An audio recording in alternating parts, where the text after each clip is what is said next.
Semana decisiva para a tramitação da PEC dos auxílios sociais. O governo investe todas as suas forças para ver a proposta aprovada pelo Congresso Nacional ainda antes do início do recesso parlamentar. Está no ar o Política na Semana, com o que de mais relevante a agenda da política tem nos próximos dias, que vai atrair a atenção dos mercados.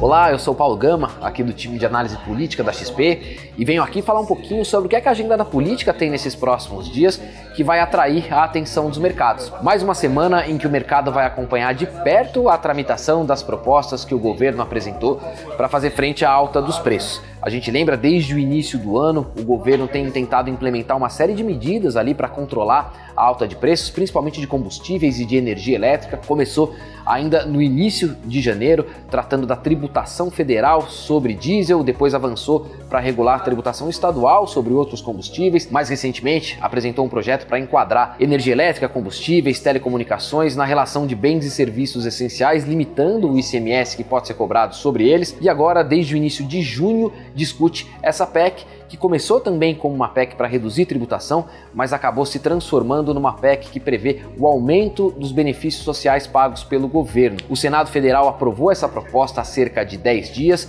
Na semana passada houve uma tentativa de votação pela Câmara dos Deputados, mas não havia quórum suficiente e essa votação acabou sendo jogada para essa terça-feira. Perspectiva de votação, portanto, nesse dia 12, no máximo até o dia 13 de julho, agora ainda antes do recesso parlamentar. Essa proposta, como eu mencionei, cria uma autorização para que o governo gaste pouco mais de 40 bilhões de reais fora do teto de gastos, por isso o mercado presta bastante atenção nela, tanto nos efeitos práticos, em termos de recuperação da renda de uma parcela da população, mas também em termos de mudança nas regras fiscais do país. Há uma atenção, então, do mercado para saber se a proposta vai ser aprovada de maneira definitiva nos mesmos moldes em que está tramitando agora, com esse buraco no teto aí de 41 bilhões de reais, ou se vai haver alguma iniciativa para que isso avance ainda um pouco mais, como aconteceu no Senado. Há uma perspectiva também para saber se deputados vão tentar estender essas medidas no tempo, da maneira como estão hoje, elas valem só até o final de 2022. A expectativa é que ela fique dessa maneira,